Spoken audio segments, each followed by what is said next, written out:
আমাদের বাংলাদেশ তথা পশ্চিমবঙ্গ মিলিয়ে রাজনৈতিক ইতিহাসে ক্ষমতার ইতিহাসে মাত্র দুইজন শাসক পালিয়ে গিয়েছিল। তার মধ্যে একজন হচ্ছে লক্ষণ সেন, মধ্যযুগের সেন বংশের সর্বশেষ রাজা লক্ষণ সেন, আর সম্প্রতি বাংলাদেশ থেকে পালিয়ে যাওয়া আওয়ামী লীগের সভানেত্রী শেখ হাসিনা। এই দুজনই মূলত পালিয়ে যাওয়া রাজাদের মধ্যে অন্যতম।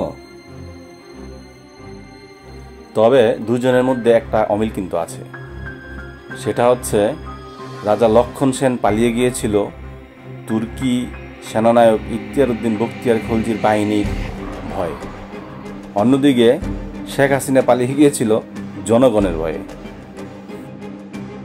তবে চলুন লক্ষণ সেনের রাজত্বকাল সম্পর্কে আমরা কিছু তথ্য জানি। লক্ষণ সেন 1178 খ্রিস্টাব্দ থেকে 1206 খ্রিস্টাব্দ পর্যন্ত তার শাসনকার্য পরিচালনা করেছিল। যদিও তিনি 1204 খ্রিস্টাব্দে গৌড়ের লক্ষানুবতী থেকে পালিয়ে এসে তিনি পূর্ববঙ্গের মুন্সিগঞ্জে স্থাপন করেছিলেন তার রাজ্য। লক্ষণ সেন যদিও বাংলার রাজা ছিলেন, কিন্তু তিনি বাঙালি ছিলেন না, তিনি ছিলেন দক্ষিণ ভারতীয়।